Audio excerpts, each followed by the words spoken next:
I'm the director of the Aquinas Center of Theology, and it is my pleasure to welcome you here tonight for Pope Francis in Congress. We're going to watch the video of Pope Francis speaking to Congress, and then we're going to invite three panelists to come up and give their thoughts, and then we're going to turn to you and let you come to the microphones for your comments or questions.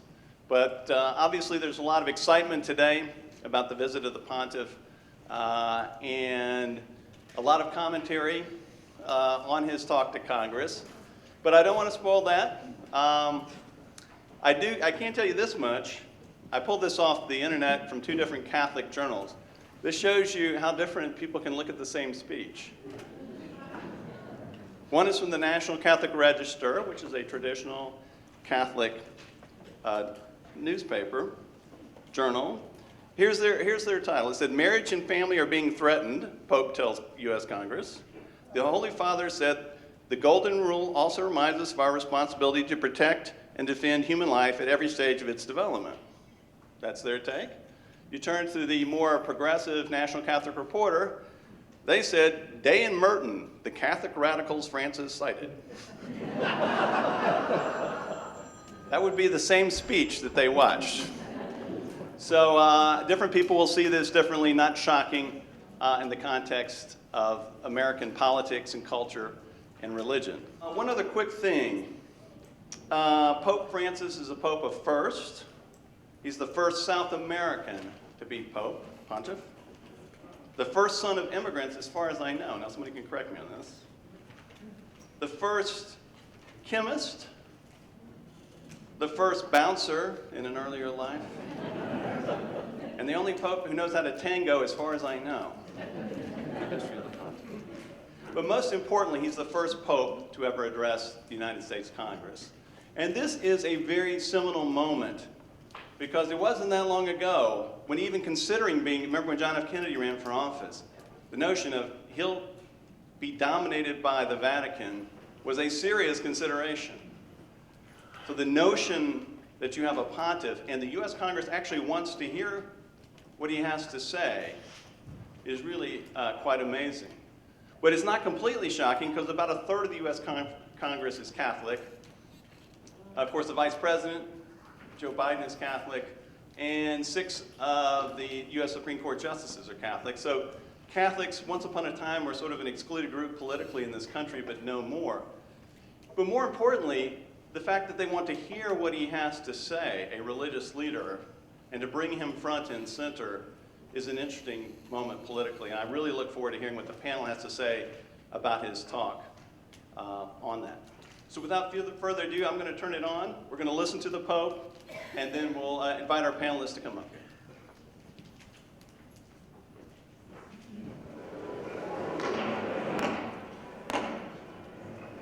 Mr. Speaker, the Pope of the Holy See.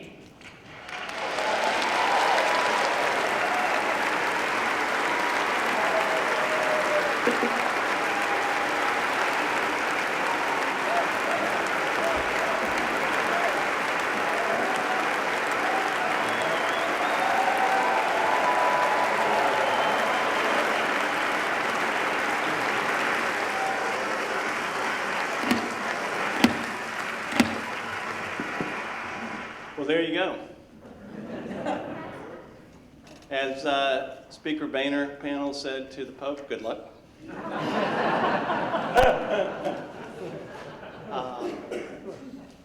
Is Ryan Stevenson here? Okay.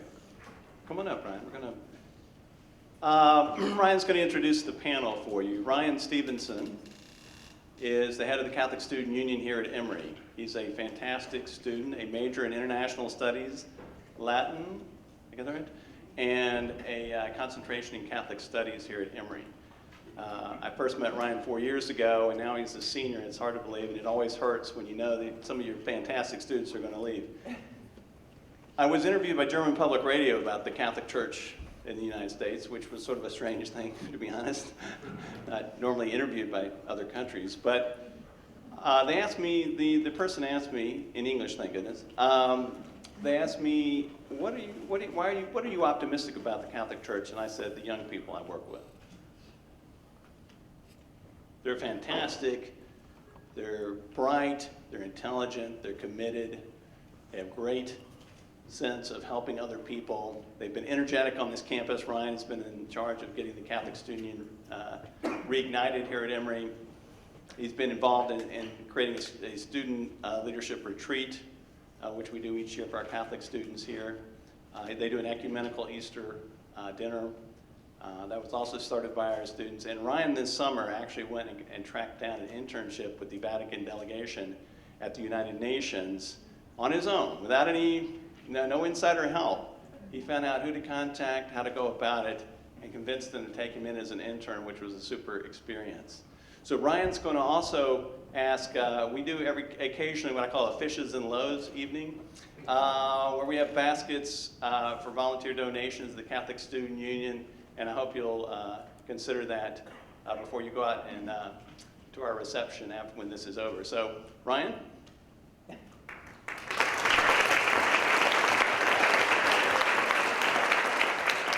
Thank you, Dr. Thompson, and I know we Catholic students, and I think all the Catholics who are beneficiaries of the Aquinas Center and of Dr. Thompson's amazing work. I think he's done an amazing job these past years with us. And all the students who are here tonight wearing our Catholic shirts and our Pope shirts, we are just so thrilled that we have the interest in Atlanta. I, for one, did not expect when I came to a non-Catholic university to find such an amazing Catholic support group. So I'm thankful to the Aquinas Center, to the board, and to all of you for being here. And we do a lot of great work on this campus, but we'd appreciate whatever you can offer. We try to open it up and really engage everyone of all faiths, and I think that's something really unique about Emory. But we actually have an amazing group of panelists tonight, and I am personally so thrilled that I get to process this with you. That was awesome. I was watching it on my phone during class this morning. I have a midterm Tuesday.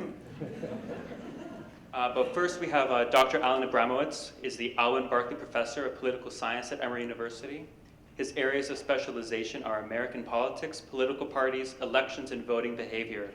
His current research involves party realignment in the US and its consequences for presidential and congressional elections. He has written many books, including working on a book on the polarization in American politics, The Polarized Public, Why Our Government is So Dysfunctional. And I think I heard the Pope mentioning that. Dr. Corey Lebrecq is the Raymond F. Shinazi Scholar in Bioethics and Religious Thought and the director of the Masters of Arts in Bioethics program at the Center for Ethics here at Emory. He also serves as co-director of Catholic Studies, which I'm a beneficiary. His areas of scholarly interest include aging, the environment, medical ethics, and his book, Forever and Ever, Amen, Roman Catholicism, Transhumanism, and the Ethics of Radically Extending Human Life in an Ageist Society, will be out in 2016 by McGill Queen's University Press.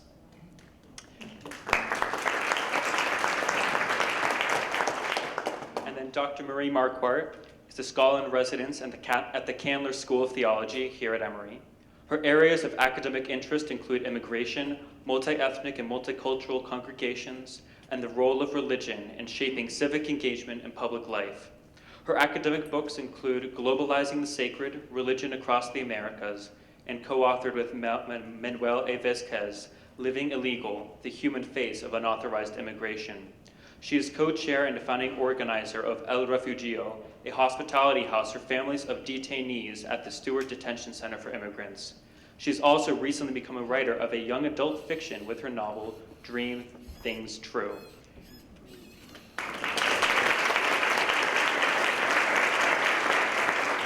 So with that, please enjoy. Thank you so much on behalf of all the Catholic students for being here. And we would love to, if you'd stick around at the reception, we'd be happy to come chat with you about what we do and if you'd like to get involved as well. So thank you so much. Okay.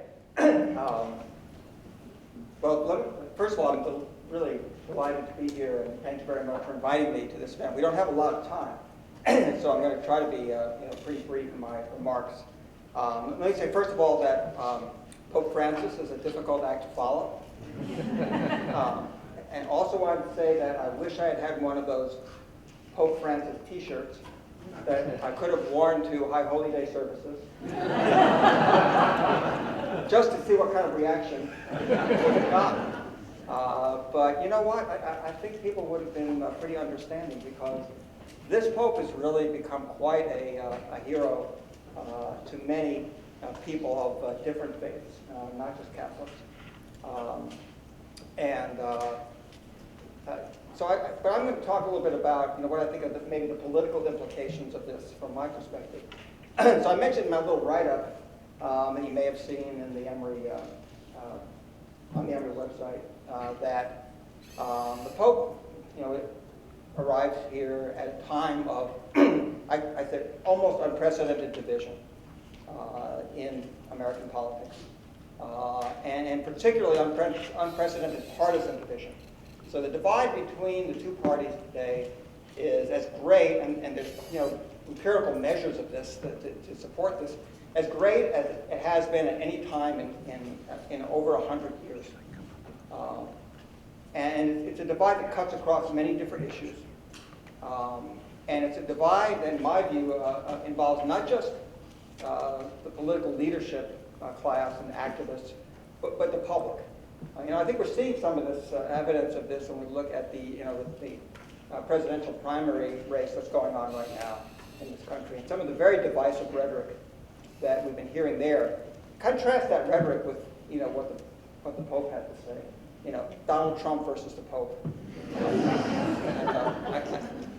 I wish the Pope was eligible to run.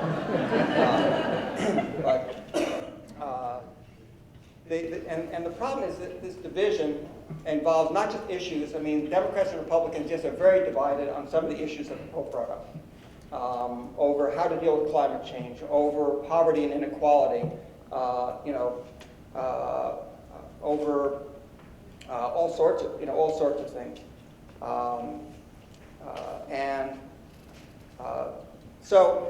But it's not just a division over issues, because there's also a growing kind of emotional kind of divide in the country, where what's happened is increasingly that those on each side really dislike the people on the other side, really detest them, in fact, don't trust them, think they have bad intentions. And this makes it very, very difficult for people to work together. It's one thing to disagree about policy, and sometimes you can find a middle ground. There are ways of compromising. But when you don't trust the other side, and you really think that people on the other side have bad intentions, and sometimes the rhetoric is that they're trying to destroy the country. I don't mean to be partisan here, but you hear this more on the Republican side, frankly, than you do on the Democratic side. But certainly there are voices on both sides of that sort. And these sort of conspiracy theories, that we're increasingly getting from both sides, especially, again, I have to say this, on the Republican side, and maybe it has to do with this year's campaign, this campaign for the presidential nomination. It makes it very difficult to work together. So, the Pope spent a lot of his time in his talk, especially in the first part of his talk, talking about the importance of working together, cooperation, to try to address some of these huge challenges that the United States faces, that the world faces, the refugee crisis in Europe, our own immigration crisis that he addressed. But it's very difficult for people to work together on these issues when they have such divergent perspectives, first of all, on what should be done. Just very conflicting views about how to address these problems, and they really don't trust each other. As much as I wish that it was possible that the Pope's visit and his inspirational words would move people to maybe get past these divisions and to overcome some of these differences, I'm frankly not optimistic. I think this is going to go on. I think we're going to see, within days, immediately, we're going to plunge right back into this, the presidential campaign and then the election campaigns next year. And there are structural problems with our political system, I think, that exacerbate this as well, that I can't even begin to get into here. So I'll just stop with that and say, I'll agree with what E.J. Dionne said the other day he was interviewed on television. He said, if Pope Francis can bring the Democrats and Republicans together in the United States, then sometime in the future he will truly, that would be a miracle of such magnitude that someday he would truly be worthy of sainthood himself.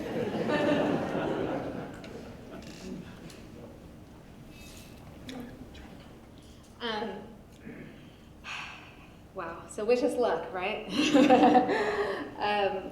I just want to pause and note what an extraordinary moment this is for our nation, and at such a time as this. I will confess that I was almost as weepy as John Boehner this morning. I was sitting alone in my living room watching TV as Pope Francis entered that space. And because I was almost as weepy, and I may have a tendency to become weepy again, I'm going to rely on some written comments here. That space that he entered is sort of a sacred space for our nation, but it's also a deeply contentious space, particularly at this moment. And seeing John Boehner and Joe Biden, both faithful Catholics, brought together, of course they would have been there regardless of the person, but it was remarkable to me to see them brought together by their overwhelming respect and love for Pope Francis and for the church that they share in common. That for me was a symbol of precisely what Pope Francis calls us to again and again in these words, and that is a message of hope and of dialogue. Just after Pope Francis finished, the pundits on the channel that I happen to be tuned to noted something interesting. They said that the 4 Supreme Court justices present clapped after he spoke his first words. And this apparently is as unprecedented as having a pontiff speak before Congress, right? So reflecting on this sort of odd behavior of the justices, the pundits suggested that this was really a quite easy thing for them to decide to do, since those first words were simply an expression of American patriotism. In the land of the free and the home of the brave. I suppose we could interpret this statement as a facile expression of American patriotism, but I think that Pope Francis intended for it to be much more. It was a prophetic moment, a call for the people gathered in that chamber: be brave, promote and protect freedom. Don't forget that this is what you say about yourselves. Don't forget the virtues and dispositions that you call your own. The genius, or one of the geniuses, of Pope Francis's address was to call forward the example of 4 exemplary Americans to remind us of who we are as a nation when we're at our best. And I would suggest that right now we are not at our best. He chose to be prophetic and deeply pastoral. He affirmed those gathered. He said things like, I am convinced that we can make a difference. I'm confident that we can do this. He was sort of cheerleading through the way. We can do this. You can do this. And he gently urged them to build upon the strength and promise of this nation. He asked us and those gathered there to think together about several concerns that are divisive in our nation in pursuit of the common good, which he described as the chief aim of all politics. And of course, that's resonant with a long tradition of Catholic social teaching. The pastoral approach that he took was clear in his discussion of migration, which is a theme that I've paid close attention to over the course of his papacy. Because of my work, I've listened and seen the way that he often discusses migration. He decries the culture of comfort that leads to a globalization of indifference, things like this. So I was surprised by Pope Francis's words today. Words so well known and so well loved that he didn't even have to finish saying them before people stood up clapping, right? The golden rule, do unto others as you would have others do unto you. I believe that he chose this in a deeply pastoral move, invoking the golden rule. Who can't get on board with that? Pope Francis also evocatively connected Dr. Martin Luther King Jr. and the civil rights movement to the contemporary movement for immigrant rights. He focused on the story of the American dream, a dream that is, for so many, unfulfilled. I'm going to add a personal note here. This was especially poignant for me this morning. I work with immigrants in detention through the organization El Refugio, and we often write letters back and forth. I received a letter this morning, from a young friend in detention, and I read it shortly before sitting down to watch the Pope's address. In that letter, my friend confessed, "No me quedará de otra que decir adiós al sueño americano," which roughly translates to, I may have no other choice but to say goodbye to the American dream. He is among the thousands that Pope Francis referred to in his address, Central Americans coming north, brave people in search of safety, security, freedom. This, after all, is the land of the free and the home of the brave. Of those migrants and asylum seekers, he said, we can't be taken aback by their numbers, but we must view them as persons, seeing their faces and listening to their stories, trying to respond as best we can to their situation. And he kind of had a recurrent theme, I believe, and he's had it throughout his visit and will continue to, which is the theme of the importance of story and the importance of the youth, the young people. This brings me to his discussion of family. The pundits would like very much to interpret his words in polarizing ways, his words about family. But what I heard was really quite interesting. He talked about our youth and the barriers that they perceive to their own generativity, pressures not to start a family because of perceived lack of opportunity, or, very interestingly, because of too many options. I believe that this is fascinating and relevant here on a university campus. It's true. He invoked the principle of subsidiarity, which we can have a little discussion of many, many times. It's crucial and foundational to Catholic social teaching. For about 120 years has been at the foundation of the teaching, along with the common good and the principle in solidarity. While on the topic of Catholic social teaching, of course, I should remind us that, as he reminds us, nothing is more fundamental to this body of teaching than the responsibility to protect and defend human life at every stage of its development. This is, of course, one of the most confounding pieces for Catholics in American life. It stubbornly refuses to fit into our established boundaries. There were so very many places that Pope Francis could have landed when he moved to drill into one point on the enormous spectrum of life issues. And I believe he chose to remain close to his own heart when he made the decision to discuss a concern that he has held for a very long time, which is the need to abolish the death penalty. I think it's fair to say that this was also unexpected. For us gathered here at Emory tonight, it's also very timely and I hope fortuitous. I can't but note that at this very moment across campus in Cannon Chapel, many of our colleagues and students are gathered to pray for clemency for Kelly Gissendaner. Kelly's scheduled for execution with a window that's set to begin on September 29th.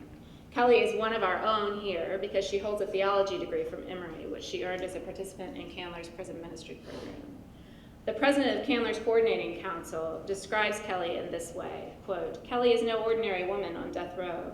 This woman exemplifies and embodies the power of forgiveness, repentance, grace, mercy, and purpose."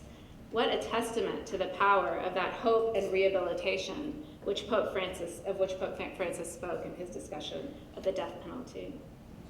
Indeed, in his service to the church and to the world, as a global moral leader, Pope Francis embodies the very gifts of the Holy Spirit that Gina attributes to Kelly Gissendaner. The power of forgiveness, repentance, grace, mercy, and purpose. So I will end with a prayer that the Holy Spirit was also at work today in that chamber, passing around a few of those gifts.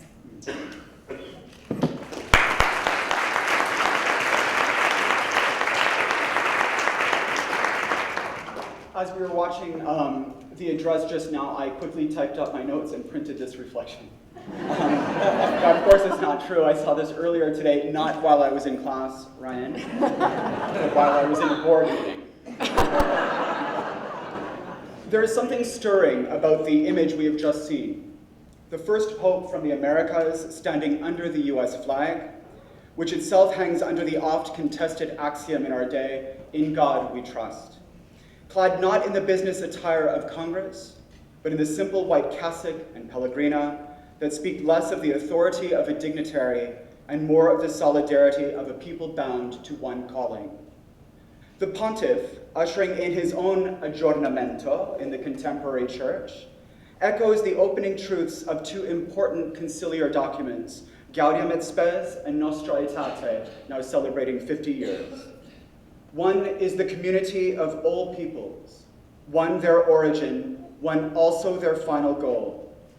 One, too, we hear, are the joys and hopes, the grief and anguish of the people of our time, especially of the poor and the afflicted. local, national, global dimensions of solidarity, the dignity of all persons equally sealed in the image and likeness of God, the need to recommit to a sense of unity by promoting a common good, which is the sum total of social conditions allowing people, either as groups or as individuals, to reach their fulfillment more fully and more easily. These are what the Pope has underlined over and again. And they are not just things that all of us are entitled to, but perhaps even more importantly, are things which we are each called to assure for one another. There is no room here for silence, or worse, for apathy, especially when these go unguarded. The Pope speaks of the Golden Rule, the closest, some say, to a shared ethic that is rooted in most every religious tradition on earth and finds embedding in non-religious moral circles as well. Where some of us have received much, the Pope says, so then should we be ready to give much. If we want security, let us give security. If we want life, let us give life. If we want opportunities, let us provide them. In light of his constant concern for a throwaway culture that is too quick to discard and replace, the Pontiff finds in this rule our responsibility to protect and defend human life at every stage of its development. Immediately our minds turn here to the not yet born. But the claim, I think, especially because he does not explicitly talk of abortion, is this and more. Appealing to the vastness of vulnerability in its many forms, including the young who discern vocations sometimes without much support, and the old, as victims of this throwaway culture, are too often cast aside when functionality, an odd but mainstream measure of personhood and moral status, starts to fall away. Dignity, he reminds with an unmistakable sense of earnestness, is also sealed on those committed to death row, as we've just heard from Marie. And the Pope's plea for mercy in the form of a global abolition of the death penalty cannot be more clear here. The Church can no longer fathom this as the only way of effectively defending human lives against unjust aggressors. Further, in case we need to be reminded, foreigners too are not bereft of dignity, which pleases me greatly as a Canadian who delights in American hospitality. Pope Francis's stance is made plain, I think, when he states that we are all, in the end, the sons and daughters of immigrants. Neither lacking are the poor, whose destiny is intertwined closely with that of the natural world, the new poor, as it were. Turning attention to the desperate state of the earth, the last few popes have affirmed it does not and must not amount in any way to a desertion of the human poor, but to an important understanding that every violation of solidarity and civic friendship harms the environment, just as environmental degradation in turn upsets relations in society. Nature, especially in our time, is so integrated into the dynamics of society and culture that by now it hardly constitutes an independent variable. The Pope offers a sobering word of caution. The yardstick we use for others will be the yardstick which time will use for us. And lest his audience be too quick to dismiss all of these points, solidarity, commonality, dignity, as the idealistic imaginings of an aged man from a different culture, or of a church that continues to dream of peace and justice in a world with wounds wide open, Pope Francis turns to the Assembly and integrates into this discussion the four American luminaries, Lincoln, King, Day, and Merton, who have been beatified, if I may, by our very own people as heralds of freedom and evangelists of these very same idealistic imaginings. If it has been the spirit of hope and cooperation that has done so much good in the history of this, our country, the Pope is convinced urgency demands a reinvigoration of this same spirit whose strength lingers still, to counter the deep polarizations impeding the constructive dialogue that is the light of civilizations. Thank you.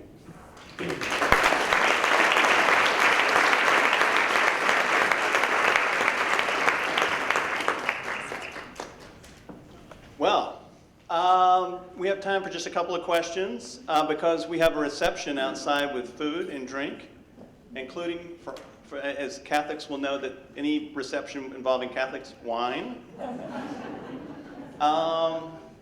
So if we could, anybody would like to come up and we may take a couple of questions here for the panel. And that was an excellent panel, I must say. That was fantastic.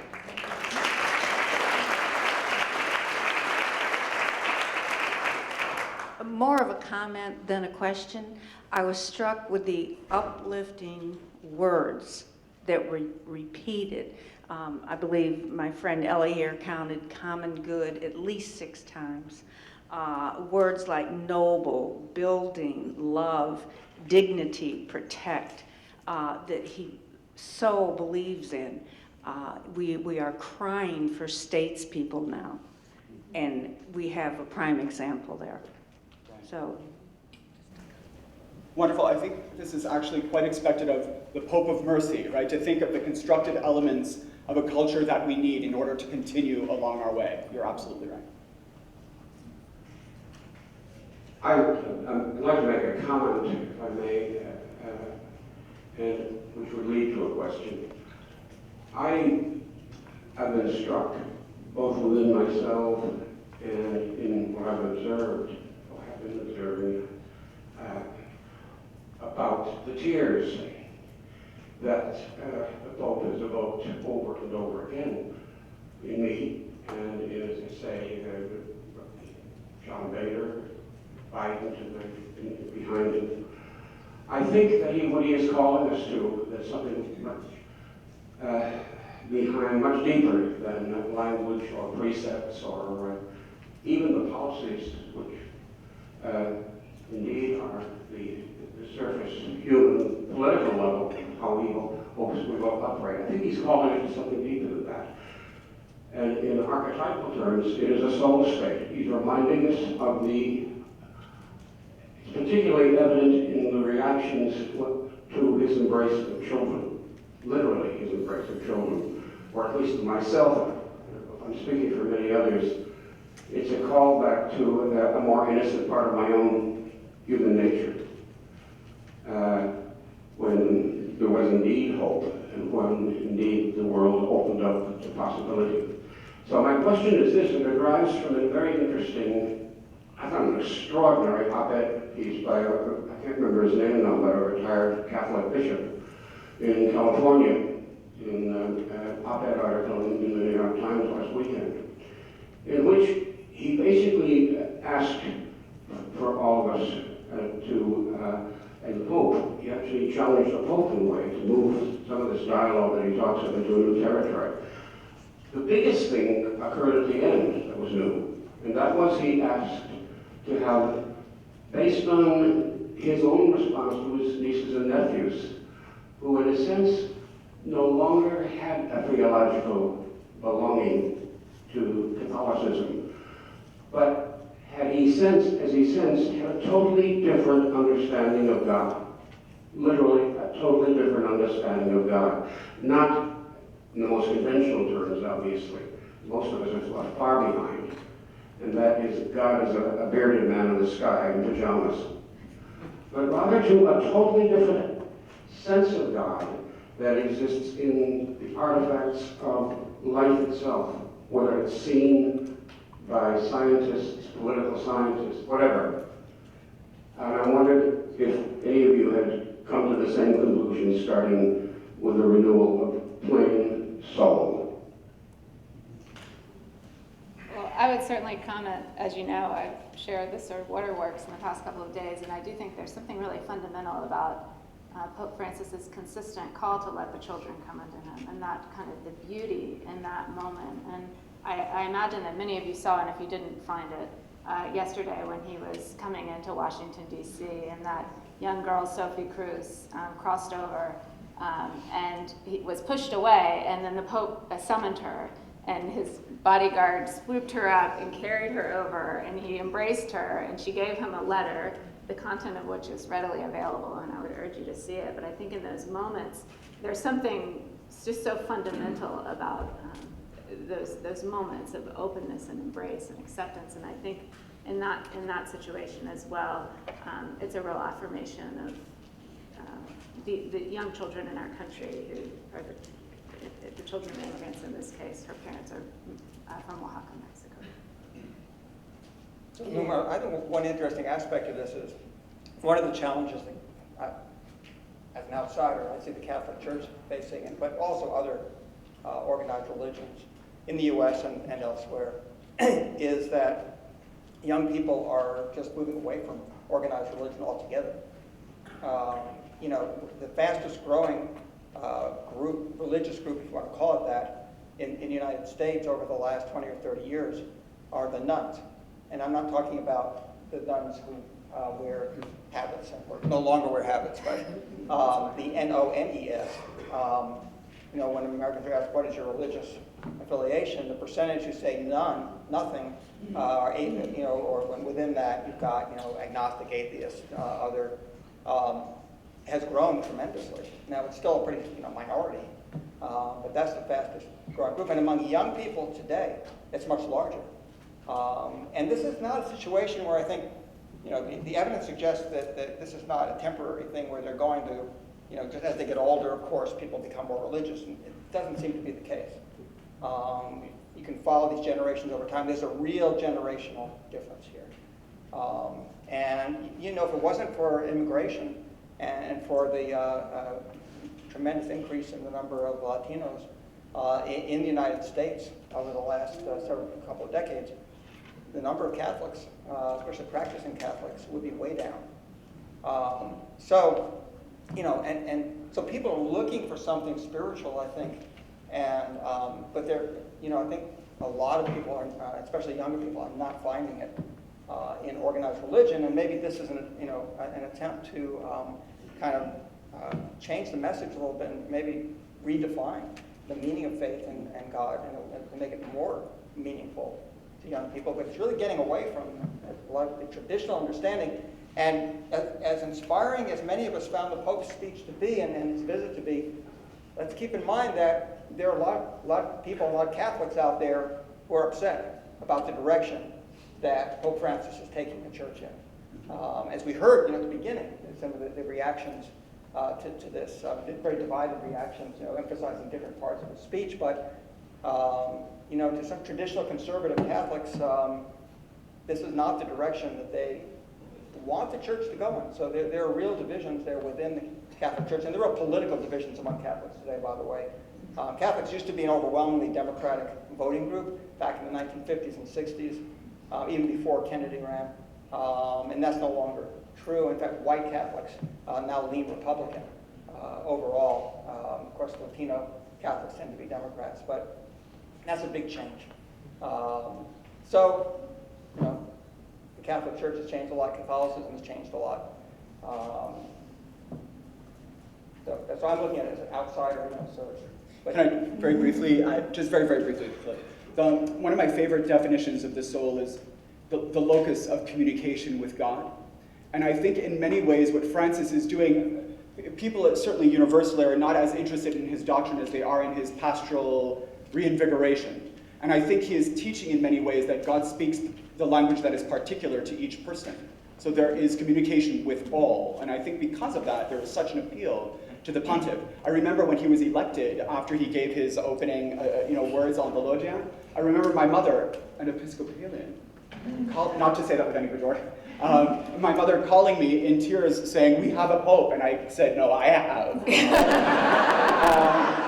And it was interesting because I said, I don't remember you saying this with Benedict. And she said, "No, he was nice, but this one." And, and how many of us in many ways have had the same, especially as a director of Catholic studies, I often get "Oh, Catholic?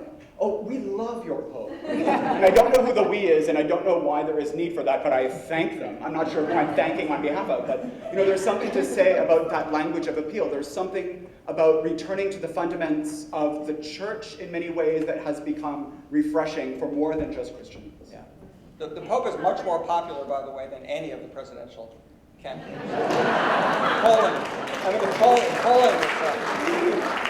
Polling is very impressive on that. It really is polling on that. I'm not kidding.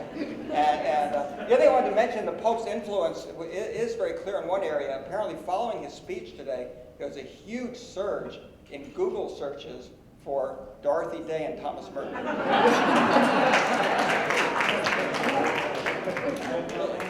I'm sure. Yeah, Dr. Thompson, I have a bone to pick with you, by the way. And I don't have a question, I just have a comment. But only because I had to put up with this sect of priests for 6 years in all of my post-secondary school education. Isn't Francis the first Jesuit pope?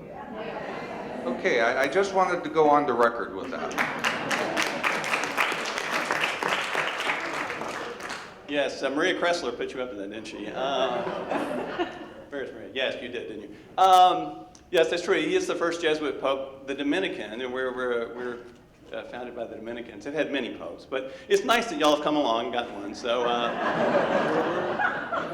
and you know why the Pope wears white? Because the first Dominican wore white as a Dominican, and that's so we've had a lot of influence there. I understand. So I want to thank the panel for an outstanding job. Thank you.